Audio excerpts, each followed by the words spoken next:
So I'm really excited to have this conversation. Actually, it's been a long time in the making because we had a last-minute change in plans last semester when Walead Beshty, who is an internationally known artist, was teaching here as one of our 4-track elective instructors. And it was really a privilege to have him in the school. But we ended up not being able to do this and not being able to actually have a conversation, which we try to do with every instructor who comes in. So I'm really grateful that you were able to come back this semester, and that we can have, I hope it'll be a kind of like a relaxed and an open conversation, especially since we've got a smaller group, and that maybe we can start to parse out some of the differences. You know, art at SCI-Arc has a kind of special place, I would say, relative to other schools that I've been associated with or I've taught at. There is a huge amount of interest in the contemporary art scene, and a lot of kind of interest in the art medium as being maybe something that is a way to push past the kind of relentless positivity that is part of architecture by its nature. So architecture is about building things, whether those things are built in the world or whether they remain at the level of discourse or ideation is kind of beside the point. It is about making something, and that requires you to kind of posit something, particularly when you're talking about the scale and duration and slowness of architecture. Art, on the other hand, especially in today's art world, tends to have a much more a critical component to it, and it can often be about making something whose goal is to undo something, or to expose something, or to reveal something, or to make something less comfortable than it is. And that's not usually a kind of luxury afforded architecture, and I feel like SCI-Arc is unusual to the degree that it kind of permits students and even faculty to kind of play across both lines. So maybe it would be worthwhile for us to talk a little bit about the kind of status of the field, respectively, and to think about what we might learn from each other. Because even though art and architecture are related to each other and have long been thought of as sister disciplines, there are really deep divisions in the way work is made, in the way work is discussed, who talks about it, how it's talked about, and also how that work is evaluated, and for what audiences it's intended. And after spending a semester with us, Walead, I don't know if anything immediately comes to focus for you about the ways that we might sort of think together or even productively think differently. I mean, I can think in terms of professional jealousies. You know, one of the things that seems that I was sort of always envious of about architecture as a discipline is, you know, the immediate, you know, there's immediate concrete political stakes attached to constructing a built environment for people to engage with. And in art discourse, that's always an abstract question. Like politics becomes relegated to like a level of representation, or, I mean, that's probably the most ubiquitous form, but it's usually places its stakes. It's not that articulate, and it's rather general about constructing a set of political stakes. And those political stakes tend to be artificially sort of aggregated, and also, abstract. So I think that when you're dealing with a concrete structure within a built environment that has a participatory level of not just people with expertise within the field. So when you talk about public reception of art objects, the majority of it happens within a professionalized discourse. Mm-hmm. You don't really have people who accidentally end up being in a situation, or they actively decide to enter into that. Whereas when you're talking about a built environment, you have people who have no relationship or active decision to participate within a built environment other than they have to be there. They need to be there, or they're forced to be there. And I think that makes these sort of questions about how are, how does aesthetics produce a sense of a public good? How does it create relationships among a group? How does it treat individuals? What are the implications of it? Makes them very concrete, immediate, and focused in a way that I always thought could be very clarifying. So I think in that sense, I mean, my assumption would be that there's a much more developed discourse around dealing with that within architecture than there is necessarily within art. I also think it's interesting that clientele, your client, is always clear, right? You're serving a particular client, a client enters into a transaction with you, where there's always this sort of way that art never acknowledges or is shy about acknowledging its role within commerce, its role within transaction, its role within economic exchange in a marketplace. Always treats that as sort of kind of distant. It's this hovering thing, but it's not a direct relation. And it's somewhat impolitic to talk about it, somewhat crass, and I think that that's almost just like aristocratic etiquette or something. It seems very false, And I think on those two levels, those two things I think are kind of, it would be a professional jealousy. It's that I like that you're always very close to those sort of, or it seems like the discourse is very close to those kinds of, those issues or those elements. Yeah, I would say on the other hand, the professional jealousy going the other way might, from an architect to an artist, might run something like, well, artists get to do what they want without the direct imposition of a program or a client. And because even though art can be very expensive and very large scale, you might have the option to make it not at full scale. Like I'm thinking, for instance, of like Bruce Naumann's models, for instance, where the proposal might in fact be the piece, or the piece might be a proposal. And so there seems to be a degree of freedom of expression, even a political freedom that comes with being freed of so many of the tethers to the status quo that kind of keep architects in line and keep one building looking so much like another building. Well, this person has done a museum and everybody likes it, ergo, this other museum is going to have many of the attributes of that former museum, even if another architect gets the commission, because the client and the committee and all the stakeholders involved will require that kind of the conservatism that comes with dealing with the public and dealing with large quantities of resources. Sure, there's a lot more pressures, I would say, active within the process of developing a project, but I also think that there's, not to play devil's advocate, but it's just as conservative and the strictures are just as sort of confining, except they're never made explicit. They're only tacitly asserted. So there's a kind of trajectory of taste that would be in keeping with a particular tradition, and one can try to locate that. But it's never explicitly asserted in the sense that you can't quite, I would imagine that when dealing with a client or dealing with public reception or a sort of idea about what, say, a piece of architecture or what that ought to look like or how it ought to behave, and the sort of conservatism that might produce. Maybe it's like a populism or a kind of imagined populism. That at least there's an opportunity for a direct confrontation with it, a direct kind of argument to take place or a negotiation with it. I think that when you look at the way that,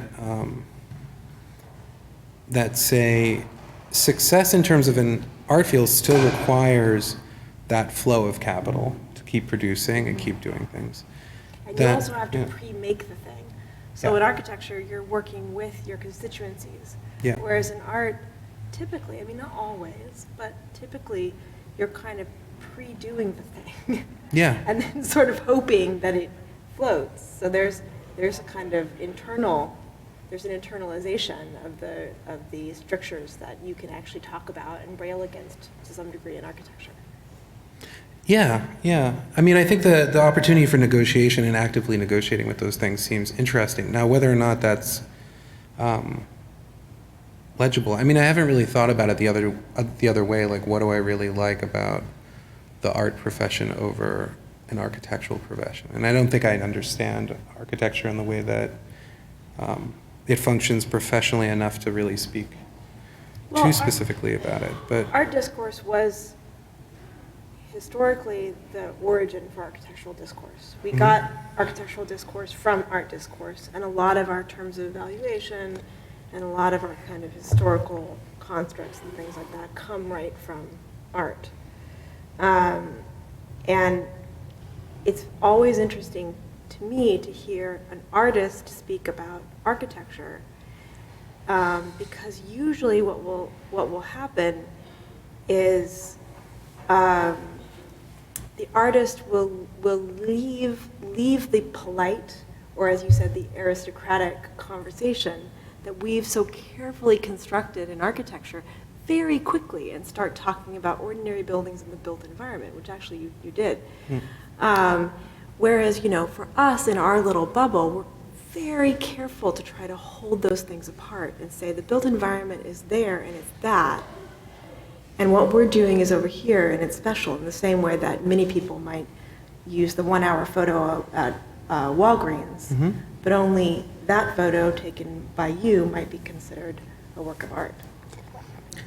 And I guess I guess professionally that maybe produces a kind of issue that architects have to confront in some way. Is there's no danger of my work being confused for something else, because it's set up within a parameter within an exhibition space where that movement into that type of environment and art, whatever, consumption, whatever, spectatorship type environment is extremely clear. That boundary is palpable.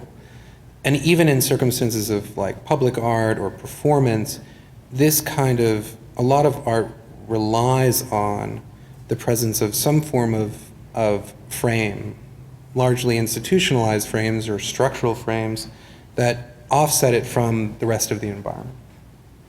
And I think with architecture there might be, and whether or not this is like a meaningful thing to maintain or necessary, a desire to set something off from the rest of a group of things that look moderately similar or dealing in similar kinds of conditions. Like, I don't have the problem of being right next to a bunch of, I don't know, finger paintings or like, or posters or whatever, that sphere within which my work is presented, it's not going to create a confusion. It's not in the middle of a department store, whatever it might be. The kind of display, the kind of circumstances is immediately apparent, and largely not something that I have to worry about. And yet your work makes a priority of circulating in its very act of making outside of those confines, and that actually becomes in some way the material artifact that's presented in the kind of hallowed halls of the gallery. So you're doing a kind of weird inverse where, like a building that's across the street right there, that's by a local architect who's very well regarded, Michael Maltzan. You could have a discussion in this building and outside of this building, is that a piece of architecture? Because it's kind of also treated So you would as a debate shitty whether or building. not that's architecture, and that's premised on quality? It's premised on whether or not it matters to the discourse. So if the discourse can make an argument, we as a discipline, so we as a body of people that are interested in this thing, all get together and in our little, imaginary cocktail party, and we decide that that building matters, and we have to come up with a reason why it matters and how it matters. That involves kind of building a lineage for it, so it matters because it comes from here, and also building a future for it, like it could go there. Like a building like that with that long of a bar, stretch over such a long block, elevated, it's yay high, with that kind of treatment on the underside, built, in the kind of like lowest common denominator finish in LA, this kind of cheap stucco is doing this, this, and this, and this, and ergo, we can include it in what we think is architecture. So would that be to deny certain types of buildings or structures a kind of critical architectural like appraisal? Yeah, 100%, just in the same way that not everybody who produces a photograph is producing a piece of art with their photograph. 100%. You have to already be kind of, either you have to be like a Duchampian self-nominated, this is art because I say it's art, this is architecture because I say it's architecture, and hope you're compelling enough to get that to stick. Or other people have to come along and kind of discover it and be like, yeah. And often that happens through networks, so it's very socio-political and even socioeconomic. Certain people are they're in the in crowd. And it's always up to renegotiation. And it's always up for renegotiation. And what once was not considered architecture might suddenly become architecture, given a different framework and a different generation. That's interesting. I hadn't really thought about that. I mean, it's like you're constantly in the state of the ready-made, right? Yeah. Because, I mean, the ready-made is discourse-based. Yeah. It's the decision, the collective decision to describe something in a certain way and make an agreement about that decision. Well, and it's But is it often- really that monolithic? I mean, would you say that the architectural field is that, it's driven by this kind of consensus? Or is it more freewheeling Well, there are than lots that? of different camps, and they kind of float around like archipelagos of seaweed. Sometimes they touch and form a larger island, and sometimes they separate, and sometimes vast stormy seas divide them and they hate each other. But overall, there is a kind of loose association. Like, so in other words, if we go back to the analogy, and this is actually Sylvia Levin's analogy of a cocktail party, there may be enclaves within that cocktail party having radically different, even completely contradictory conversations. And they might have very little in common, but they're all in the same room. And even if you totally discount, for instance, I don't know, Jeremy Till's architectural theory, which I do, you still know who he is. Or like, so yeah and no, you know what I'm saying? People are constantly trying to make an argument for this, that, or the other, but the arguments are known. I mean, I think for me, the struggle, I mean, that makes it sound,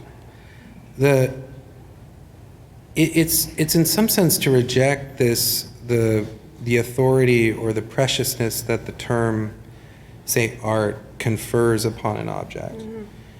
And rather to think about that as a kind of, think about, say, the word art as a descriptor of a particular type of discourse, but not one that automatically confers authority upon or a hierarchy between material objects. And to emphasize its continuity with the built environment, with common objects, with material culture, that simply, I wear running shoes, they do their job, art does its job. Like, they're all kind of different types of aesthetic tools. I mean, running shoes aren't necessarily really aesthetic tools. In some sense they are, but to think about different types of tools that function in different contexts, and I think that art has a different set of, say, purposes, but not necessarily.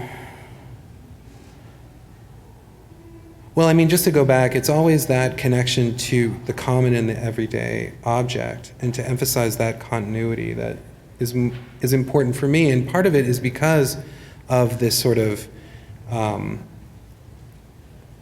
intellectual, social, and literal moat that's put around the art experiences that one sort of engages in. That there's always this boundary, there's a clearly delineated line, which makes art objects oftentimes, and probably at their least interesting for me, operate by analogy, operate as though they're outside of daily life, outside of direct experience. They're sort of put at a remove and that creates a kind of affect to them.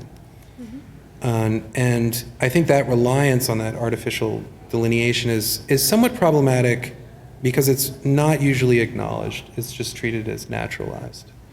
Well, I agree that the treatment of that boundary is naturalized all too often, and that it's just kind of taken as given. But I guess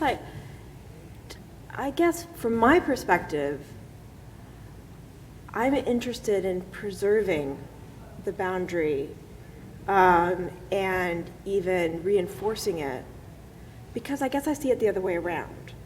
I see these kind of precious little enclaves where actually human beings are capable of flashes of, let's say, flashes of imagination that have strange insight into otherwise hidden aspects of our everyday real, as being kind of fragile spaces that are too easily encroached upon and need to be somehow protected. And of course, it's somehow logical or appropriate that I would argue for boundaries, because I'm in architecture, and architecture is the construction of boundaries. It is actually delimitation of inside versus outside and private versus public, not always to enshrine the status quo, but simply to mark out certain spaces as being different from other spaces. What people think of, there's the kind of common wisdom, I would say, today, is that transgressing boundaries or interdisciplinarity, or kind of the removal of a hard division between, say, inside and outside, or private and public, that these are necessarily good things. And I guess my own feeling is that what we may end up doing is kind of hastening the entropic homogenization that seems to be the kind of default mode of the status quo. It seems to be the way that power as it is today is going. And so I like the idea that we would talk about these boundaries and that we would constantly argue about how to make them and where they should be made and how they should be made. I'm also reminded of but that argument doesn't really happen within an art context in quite the same way, because the boundaries are oftentimes preset about those divisions. So whereas you would constantly negotiate them, the idea that those boundaries could be or are porous is a bit alien to an art context. Even though you could frame any particular object in a way that placed it within a discourse of art and forced it to be responded to in that way, that freedom always has to happen with those brackets around, which are rarely, if ever, thoroughly inspected, nor are they directly in the control of the artistic discourse as it's traditionally sort of generated. I think you're absolutely right. This is a really interesting division between art, the art world, let's say, and the architectural universe, because you're right. I know what you're saying, and I sense that to be true from my own interactions with art and art context and art discourse. And maybe it just has to do with the kind of the amphibious nature of architecture, that architecture is constantly trying to pull itself into the realm of fine art. See, that seems so weird to me. The sort of general cultural fascination with the role of the artist, too, is really like, it feels like such a perverse fantasy. I mean, the way that term, even in recent years, has been sort of, in the last decade or two, has been generalized to so many other disciplines. And it's like, what are you fantasizing about? Like I listened to an interview with John Leguizamo on the radio, and he was talking about, well, I'm really an artist. And it's like, no, you're not. Your job is very different. It's kind of like, you have a job. Why do you want to call your job another job? Like what's the elevation that's contained within this term?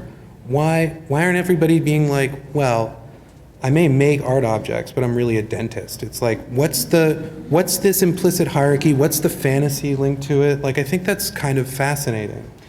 the way that it has this Well, cultural but cachet you're- attached to it. Yeah, but the cultural cachet is twofold, right? There's the kind of vulgar cultural cachet, which is also present with the word architect, for instance. So there's a lot of people Yeah. who call themselves architects, like I'm a data architect or a software architect, Yeah. or I architect, or there are lots of people who would like to consider what they do architecture because of that kind of Yeah. vulgar cultural cachet. But I would say there is a real value and a rarity and a preciousness to fine art and also to architecture and other forms of cultural production in the world, in that they are places where dissent and newness can emerge. And they can emerge, so the guy who's designing the Nike shoe is less likely to produce a startling and, tragically strange or comically strange object that is capable of changing somebody's imagination than the artist who works in her studio in that protected space and produces something outside of those immediate constraints, those immediate industrial constraints. But the more rarefied the field, the more deviation is acceptable, because the stakes are lower. True. So you can put any kind of, discordant or perverse or deviant thing within a gallery, and people feel like, okay, it's safe, it's contained. It's like set apart. It can't infect the outside world, and it also is a way of, when you think about like not the ubiquity, but the sort of, when you see art and protests kind of get combined, or political protest staged within art Can't handle context, it. it's like, it's a way to inoculate that discourse and make it 100%. completely unthreatening to 100%. anything dominant, Or like and- when a gallery, sort of stage. I remember there was an artist in Boston who took over the cyclorama and did a kind of like occupy the cycloramas as part of the Occupy movement that was actually happening on the streets of Boston at the time, and I just thought it was the worst thing ever. Yeah. Because it was like, it almost restaged and made a mockery of something real that was happening outside that actually was powerful precisely because it wasn't art.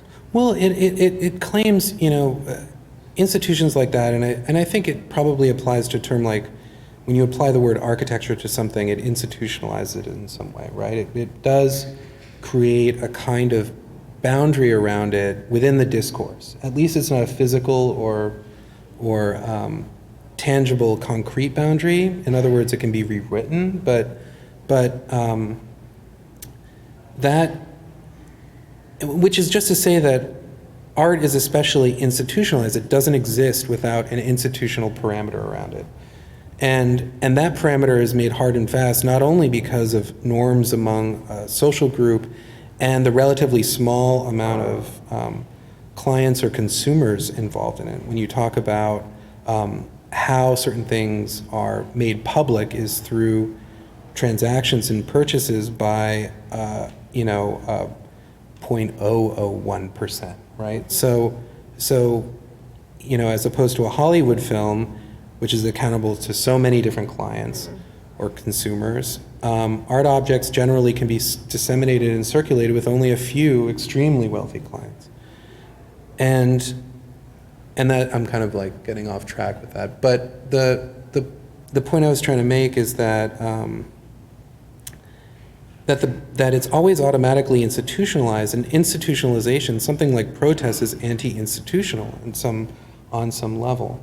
And by placing something into an art context, it argues for the institution's ability, or a repressive structure's ability, say, or at least a concrete structure's ability to subsume a dynamic form of discourse, to subsume or take over even that which is combative or protest-oriented or against. It says, no, we can contain this thing. You can fit protest or counter discourses within the institution. See how big the institution just got? And that's one of the perverse things about political action within art context, in a way, or politically oriented art, is that it shows that this Beaux-Arts formula, this kind of, extremely entrenched, anachronistic way to view objects can accommodate dynamic contemporary discourse, which should be a major red flag. And I think in a lot of cases pacifies the notion or lets off the steam when a political momentum could be taking place, or at least that's the fear. I mean, I don't know. Yeah, I always feel that way about architecture, which tries to somehow solve political or socioeconomic problems. Say with like a clever idea about a community coming together and kind of building its own housing or something like that, or sort of bottom up. We're going to get together and we're going to do a survey of our own zoning, and then we're going to go to the city, and then we're going to redo the zoning laws, and then we're going to do these micro units, and then that's going to solve this problem, and then we're all going to be better.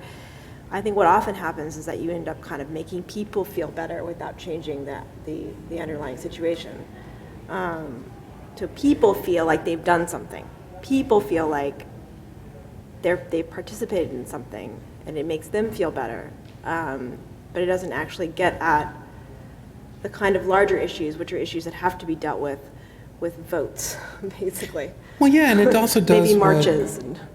It does what's necessary, in a sense, where you want to take the sort of energy and discontent that's produced by actual suffering and find a way that it can be digested through cultural institutions so you maintain a stable state. Yeah.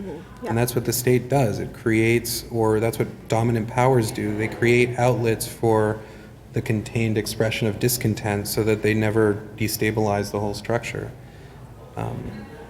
Not to make it all seem insidious, because I don't think it is, but yeah. Well, but it means that that there are modes of operation within both art and architecture that are perhaps more resilient and less susceptible to being kind of like simply safety valves for the kind of safe letting off of steam. Sure. So things that generate surprising insights, for instance, I would think this applies to your work. Whereby certain invisible aspects of our ordinary life, or certain invisible processes that are so ubiquitous that they become easy to overlook, suddenly kind of come into focus. So something that was in the background kind of comes to the foreground, like a cat, like all of a sudden jumping up on you. I think you can do that in architecture too, right? So you could take a building that was sort of doing its function and it was kind of inhabiting its right amount of space, but you could make it touch the ground in a way that seemed unlikely or upsetting or surprising or delightful or any of those things, so that one was forced for just a second to think about our assumptions about gravity and stability and longevity and duration in a fresh way. And those things are not things that necessarily are limited to like a one-time impact. Those are things that can linger with you, that you can develop a relationship with those objects. You can kind of go back to the gallery over and over again, or think about it a different way. And so that also the subtlety there, and the enduring impact would be kind of something that would linger and develop like a relationship. I guess I worry, thinking about what we were talking about before, and then also this, which seems kind of like the discourse around demystification and disruption of convention and kind of ideas around that within aesthetics. But also thinking about, like, say a term like art or architecture can also be concealing, in a sense. That the authority that the term has can remove a set of questions about how things come into the environment that you're in, what they really represent, what they're the result of, it's just a group of people agreeing to produce something, and that it's a concrete and material set of relations that generate this building out of somewhere, and that the discourse of aesthetics can speak about that origin process. can sort of speak about what is buildingness, right? And communicate that on a public level so that it's not just like, you know, I think when I was younger or when I was a kid, I didn't really understand how anything came to be. I just was like, I'm in this sort of maze structure and of like suburbs and cities and whatever, and I'm just kind of here, and they just get here, and that's just what happens, you know? And there is the capacity for aesthetics and aesthetic discourses to speak about that in a sensorial way, to speak about how things arrive, and I think that's the positive attribute. But Yeah, I think that it there, can go past that too, Yeah. don't you think? It can't. To me, I always find it a little bit disingenuous when architects or artists stop at being revelatory. Well, I think that's important. I don't mean And then revelatory. There's the kind of enchanting thing after that, right? I mean Says- transparency as a starting point. Yeah, I know, in that and I sense. guess maybe you and I disagree on this, but I think maybe this is like a legit difference, again, between our two fields. So I know you've written very eloquently, actually, and talked about your work very eloquently as a process of transparency. You're sort of trying to, you know, with the argument, which is a kind of well-established argument, and I think a true one, that power operates best when it's hidden. That any move to kind of display that or reveal that. How does something come into being? What are the moves that are involved and who gets to make them? Or what changes in the larger circumstances of, say, technology and finance go into allowing a certain thing to be thinkable at any given moment in time, right? That's the kind of transparency you're talking about. Yeah. How do you reveal kind of hegemonic aspects of the world so that you can make them, when you make them visible, then you can think about how they can Or be the changed. democratic aspects just as much, you know. Yeah. And I guess it's like I feel like you must start there, like at least for architecture. Yeah. Like architects must start by recognizing, by having some sense of how the world works and how architecture comes into being and how cities come into being and how, you know, even the very notion of kind of what an urbanism is comes into being, let's say. But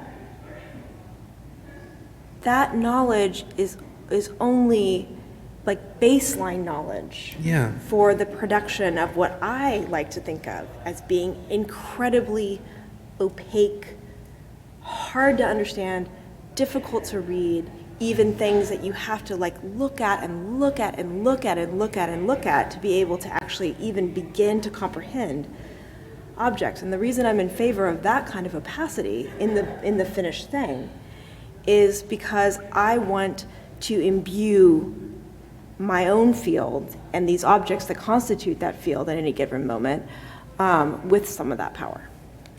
But why is opacity necessary for power?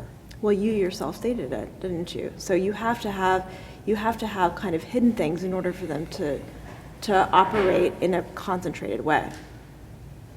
I don't think that power dynamics are necessary to produce, well, first, I wouldn't say power is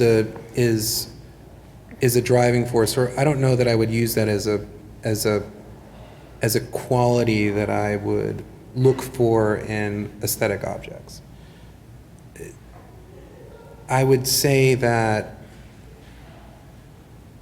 instead that aesthetics improves the commons, the aesthetic understanding and awareness, like knowledge gained through the senses, and the sharing of that knowledge creates a connectivity among individuals and a sharing of the possibility for new experiences to link people together.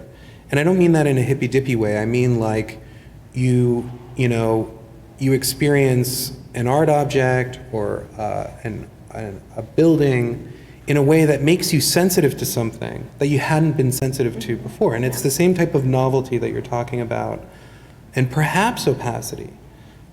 But it is a kind of understanding and knowledge that comes through the experience of the world that's new and then can be shared with others and creates a new, an addition to the public discourse or an addition to the richness of the commons that then accumulates. I just think that in a lot of cases, people use the frames of discourse to lend things power and authority and impact and produce artificial opacity that I don't see as particularly productive in increasing the public good or the richness of the commons or that which is shared. Well, so I kind of see those two terms as somewhat, or I mean, I see what you're power saying. in a positive sense, because I can tap into the idea that you can say power as like impact or engagement or arrest or what have you, or novelty too.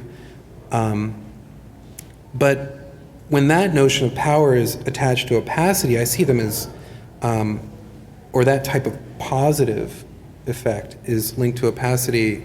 Like I see them as being oppositional. I don't.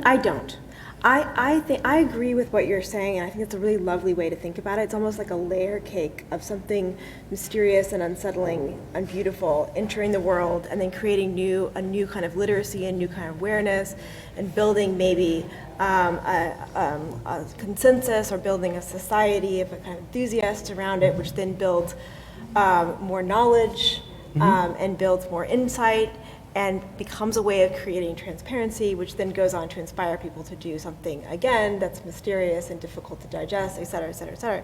So I think that's I totally agree with that, and that's the way that I imagine the best pieces of architecture work, and likely the best pieces of art as well.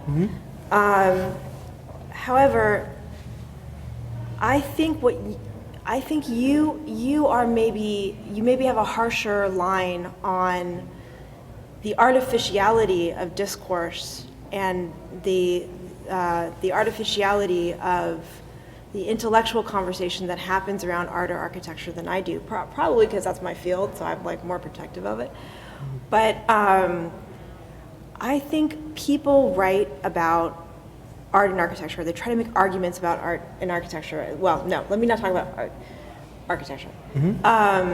In order to desperately advocate for little tiny flickers of hope and possibility that they see in a kind of dark and scattered and mundane field. And they do so like boosters, kind of seeking out the couple of stars or twinkles that might bloom into something worth having. And so that the arguing for that kind of opacity and the kind of the building up of that to make it something even before it is, I think is an act of hope. It also requires, I think, a lot of public courage, because you might be wrong and what you're boostering might turn out to be ephemeral or stupid. And so it is, in a way, a kind of serious act of commitment to what could be rather than what is already known. Yeah, I mean, I think that, that's a beautiful construction, but I also feel like it's kind of romantic about the role that insightful individuals have within a field. Like, in other words, I guess what I'm thinking about is, for me, the richness comes from that collectivity and that sort of communal arising of something. And it doesn't preclude expertise, and it doesn't preclude that sort of, I think I think there's two things. One is, part of what I'm talking about is public, not discourse within a field of expertise. And I think what you're describing is innovation within a discourse in a field of expertise, rather than the public impact. And I think those are kind of different things. Like, one's shop talk and one's sort of like, does the screwdriver work, kind of things. Sure. And the other thing I'd say is that I think that model does work within a field. if the parameter is just within that field of expertise. Knowledgeable participants in a rarefied discourse. And I don't mean rarefied as in elitist or non-public, because, of course you can have, doctors have a rarefied discourse that I can't parse, but yet I can engage with and do have useful experiences with medicine. So, there is this kind of distinction between those two. Mm-hmm. So, on one hand, I think that the kind of discourse you're describing, where I get frustrated is that I feel like it gets overemphasized and occupies that space to talk about the public and political stakes in a larger sense that these discourses affect. In other words, the world that these discourses then begin to formulate, and obscures some of the real stakes that happen there. And I find that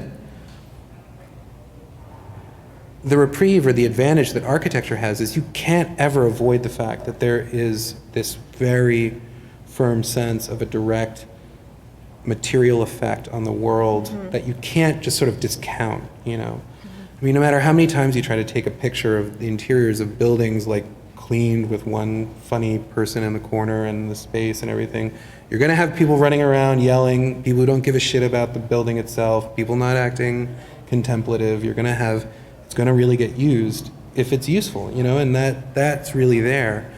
Whereas art is always kind of really distanced from, even though I think it has those stakes, it's the discourse has become so rigid, or that boundary is so precious to people that they can completely be deluded into thinking that the expertise discussion is the only one. And is the only place where there are stakes attached. And then that makes this sort of little world presume it's the larger world. And then you start having really dumb conversations, and abstract conversations, not dumb, but just very abstract. When the world is talked about within art spheres, it becomes very abstract and generalized. And I don't really know how to articulate how an art discourse can reach into those questions. That's been an interest of mine, and I think about it, but I by no means know how to fully articulate the, socio-political stakes of art practice itself. But I do feel very conscious of the fact that it's there and it needs to be addressed and somehow is overlooked.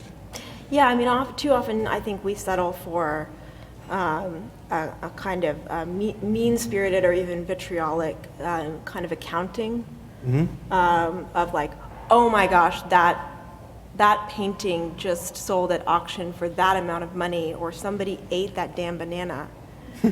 And so it just becomes a kind of sour-mouthed dismissal. The same thing happens in architecture. People will talk gleefully and at great length about cost overruns or delays or leaks. I think without sometimes adequately recognizing the near miraculous difficulty involved in bringing any piece of architecture into the world today. But you're right. It shouldn't just be those two extremes. It shouldn't just be a group of people in my hypothetical a cocktail party sitting around or standing around having discussions that only they care about.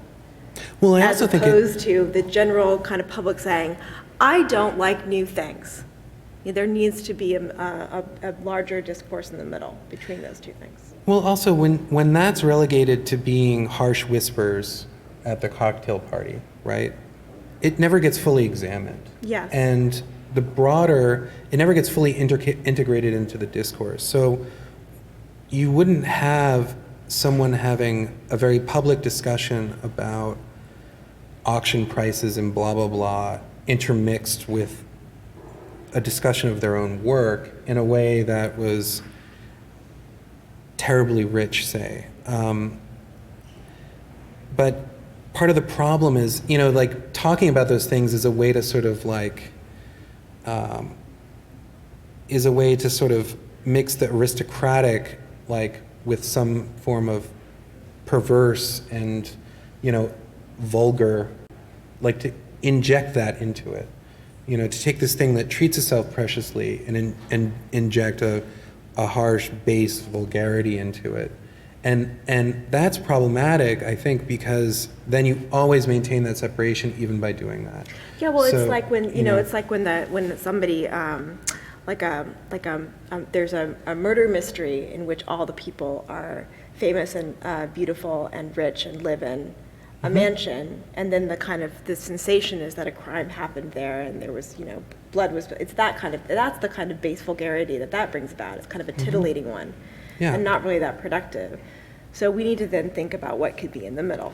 Yeah, and the disavowals say that art historians and art critics sort of produce, or even curators to some degree, I mean, the professionalized discourse around art in general, the exclusion of a vulgar discussion of the market actually makes the market more exotic, more dominant than it really is. In other words, it's simply one other mode of distribution for art objects, but it's not the big all-powerful one. But because it's not theorized, analyzed, or treated as simply another element of the support system that makes art objects move around the world, since it's somehow impolitic to talk about, it becomes this spectral, more dominant force. It's given more authority because you can only speak about it quietly. You know what I mean? And it becomes this more powerful thing because of that prohibition. And that's the kind of opacity that we both agree is unhelpful. Yeah. Yeah. And I think in some sense, and I'm not going to speak about architecture because I don't totally understand how that boundary of the terminology and the discourse really works. But in art, I think that's why it's perhaps more interesting to me to see or try to make that boundary a little bit more porous in some way, and to